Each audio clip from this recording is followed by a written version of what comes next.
নমস্কার এবং হ্যালো সবাইকে। মিনি ডেজ উইথ ক্রিশ্চিয়ান মাম্মির আরও একটি ভিডিওতে আপনাদের সবাইকে স্বাগত জানাই। বার্লিন আসার আগে ভাবিনি যে বার্লিন ট্রিপটা এত ভালো যাবে। সত্যি যেদিকে তাকিয়েছি বার্লিনের সব দিকটাই মনে হয়েছে পুরো ইতিহাসে জুড়া। খুব খুব ভালো লেগেছে।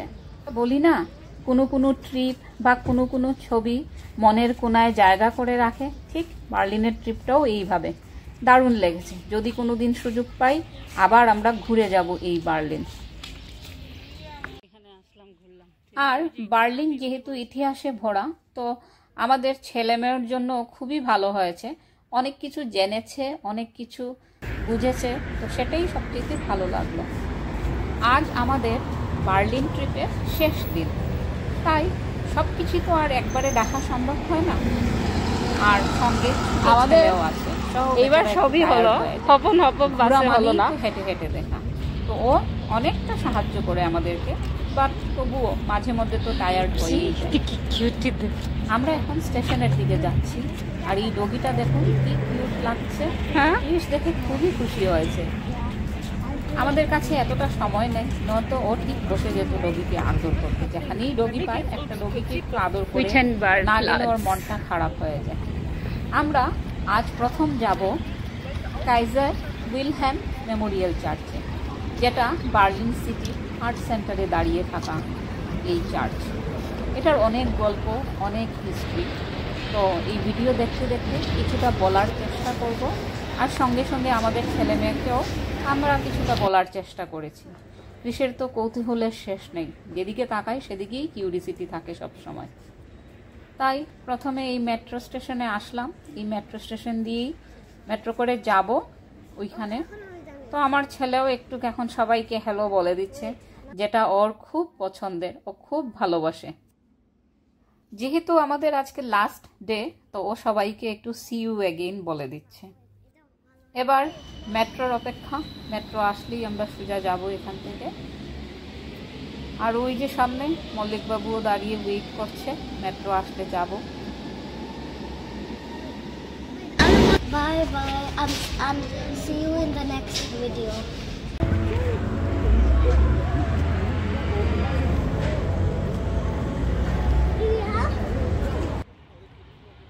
আর এই যে সামনে দাঁড়িয়ে আছে সেই মেমোরিয়াল চার্চ, যার প্রচুর গল্প, প্রচুর হিস্ট্রি।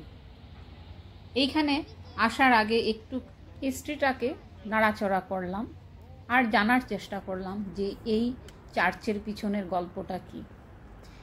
এই চার্চটা সত্যি আমার কাছে মনে হলো যে আহত সৈনিকের মতো যুদ্ধের মধ্যে ক্ষত হয়ে দাঁড়িয়ে আছে। এই চার্চটা বাইরে দিকে দেখতে ঠিক লাগে অন্যরকম, কিন্তু ভিতরে গিয়ে আর্কিটেকচারগুলো দেখে খুবই আশ্চর্য হলাম। ঠিক খুব সুন্দরভাবে ওরা অর্গানাইজড করে রেখেছে। আর ওই যে উপরের ফাটল জায়গাগুলো দেখছেন, এগুলো হলো ওয়ার্ল্ড ওয়ার 2-তে বোমা হামলাতে এখানে হামলা হয়েছে। মাম্মি, এই তুই জানো এগুলো দিয়ে, তুই জানো এই জিনিসগুলো দিয়ে পেন্টিং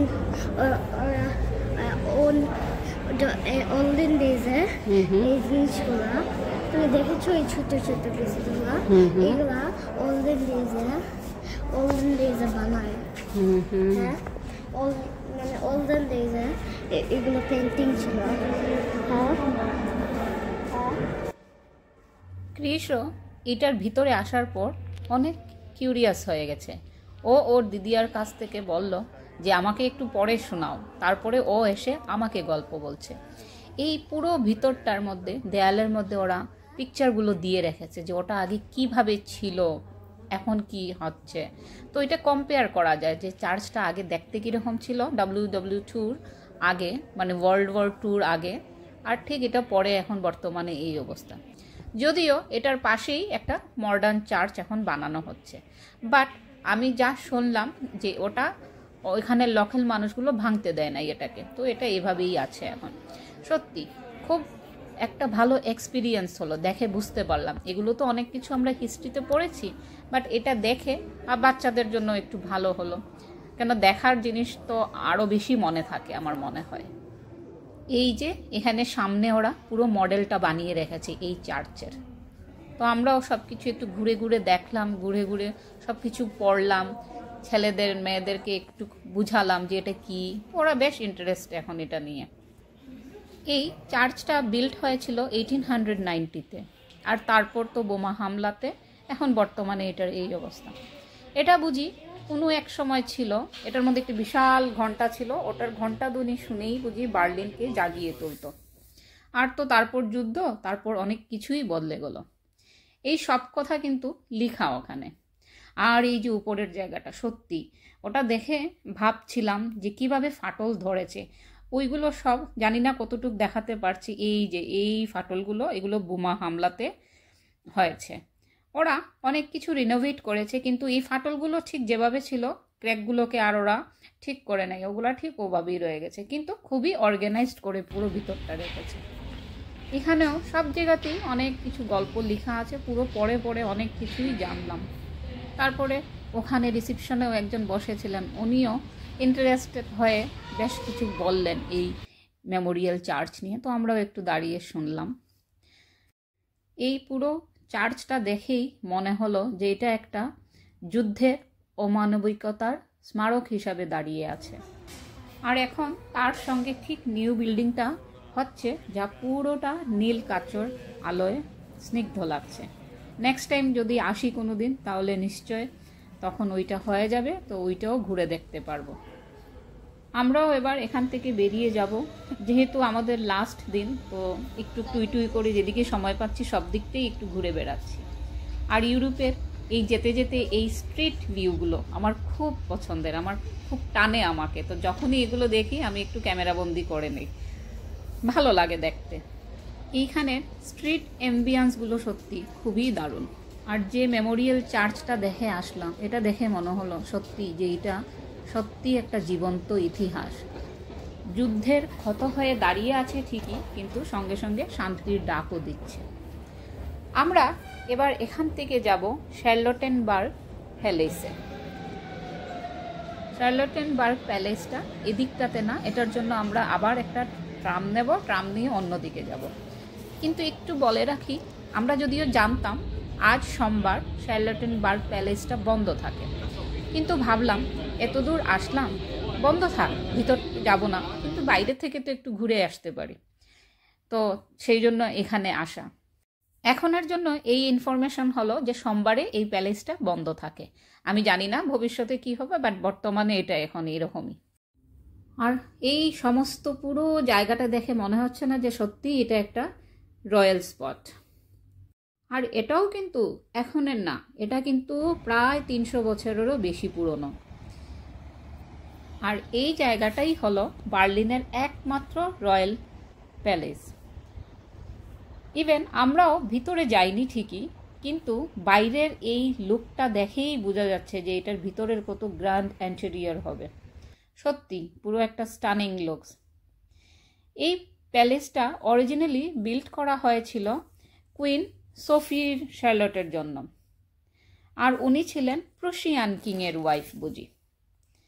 এটা একটা রিয়েল লাইফের ফেয়ারি টেল প্যালেস বলা যেতে পারে। সত্যি কি অসাধারণ লাগছে দেখে। এই গেট, যেখানে গেটের উপরে 2টা সৈনিকের মডেলও বানিয়ে রাখা হয়েছে। সত্যি এত সুন্দর। চারদিকে আমি একটু ঘুরেও দেখলাম, আর একটু সামনে গিয়ে দেখছি, দেখেই মনে হচ্ছে সোনালি রৌদ্রের আলো পড়ে এগুলো আরও চকচক ঝলঝল করে উঠেছে। দেখে মনে হচ্ছে এখনই এগুলো পলিশ করে রাখা। এটা যে এত পুরনো কেউ দেখে, অবভিয়াসলি এটা হবেই না যেহেতু প্যালেস এটা, বাট সত্যি অসাধারণ। আর এখানে একটু বলে রাখি, যদি আমার কোনো প্রনাউন্সিয়েশন ভুল হয় সেটার জন্য ক্ষমা প্রার্থী, কেন এখানের প্রনাউন্সিয়েশনটা একটু ডিফারেন্ট হয়, হয়তো আমি ঠিক করে নিতে পারলাম কি না। আর নেক্সট টাইম আসলে নিশ্চয় মানডেতে আর আসবো না। কিন্তু যাই হোক, এবারের মতো বাইকটা দেখেই মনটা খুশি হয়ে গেল। এই জায়গাগুলো এত সুন্দর যে ফটোশ্যুট ছাড়া তো আর মন মানবে না, বেরোনোও মুশকিল। তাই নেক্সট কাজ একটু ক্লিক করা, টিক করে কিছু ফটো তুলে নিলাম সবাই। যদিও আমার ছেলে ও অলরেডি ক্লান্ত হয়ে পুরো বসে আছে, ও আর আসে নাই আমাদের সঙ্গে। আমি আর আমার মেয়ে পিউ, আমরা 2জন একটু ভিতরটা ঘুরে আসছি, যেখানে বেশ বিশাল বড় একটা পার্কের মতো। তো ওইখানে মানুষ হাঁটে বিকেলে, যা বুঝলাম, কেন অনেক মানুষকে দেখেছি এখানে হাঁটতে। বেশ বিশাল বড় একটা লম্বা জায়গা। তো আমরাও একটু ভিতরের দিকে গেলাম, যেহেতু বন্ধ। আজ যদি বন্ধ না হতো এখানে যে কত মানুষকে দেখতে পেতাম, কেন যতটা স্পটে গিয়েছি বার্লিনের সবটা স্পটেই পুরো ক্রাউডেড। আমরাও এই পুরো ট্রিপটাতে অনেক ঘুরেছি, তো এটা আর সম্ভব হলো না। আর এটা অনেক বিশাল বড়, তো কৃষও এতটুক হাঁটতে পারবে কি না, সেজন্য আর আমরা এটাকে লাস্ট অপশনে রেখেছিলাম যে যদি পসিবল হয় তাহলে দেখব। সেজন্য এটার আমরা টিকিটও বুক করি নাই। আর বেড়ানো মানেই তো অনেকটা হাঁটা, বাচ্চাদের জন্য একটু মুশকিল হয়ে যায় সত্যি। ও 5 বছরের আমার ছেলে কৃষ, কিন্তু ওর মধ্যে একটা ফিলিং এসে গেছে যে ও বড়, তাই ও ওই স্ট্রলারগুলোতেও বসতে চায় না। আমব্রেলা স্ট্রলারগুলো খুবই ভালো, কিন্তু না, ওগুলোতেও বসবে না। ও আমাকে বলে, আমি তো এখন বড় হয়ে গেছি মাম্মি, এখন কোনো বসবো? তুই হেঁটে হেঁটে বেড়ায় আমাদের সঙ্গে, তো একটু টায়ার্ডও হয়ে যায়। এসব জায়গায় আসলে একটু তো হাঁটতেই হয়। আর অনেকটা জায়গায় গেছি, অনেক ধরনের প্যালেস দেখেছে, একটু বোরও হয়ে যায়। ও দেখে বলে, মাম্মি ওইখানে তো আর কিছু নাই। কিন্তু মিউজিয়াম খুব ভালো লাগে ওর, কারণ ওখানে বাচ্চাদের জন্য অনেক ফান এন্টারটেইনিং গেম থাকে, যেগুলো ওদের খুব মজা লাগে। বাট এই প্যালেসে তো আর এসব কিছু ওরা করে রাখে না, তো সেজন্য একটু বাচ্চারা বোর হয়ে যায়। বাট এক্সপিরিয়েন্সের জন্য সত্যিই ভালো, এগুলো নিজের চোখে দেখলে কত কিছু যে মনে থাকে। আমার মেয়ে খুবই ইন্টারেস্ট নিয়ে এগুলো দেখলো, তো ওর জন্য তো খুবই ভালো। ও এগুলো হিস্টোরিক্যাল ব্যাপার একটু জানা সবার জন্যই মনে হয় আমি উচিত ভাবি। অনেকটাই ঘুরেছি, ঘুরতে ঘুরতে টায়ার্ড, এবার আমরাও যাব। জানি না কতটুকু ভালো লাগলো, চেষ্টা করেছি। জানাবেন কেমন হয়েছে, ভালো লাগলে একটা লাইক কমেন্ট করে জানাবেন। টাটা।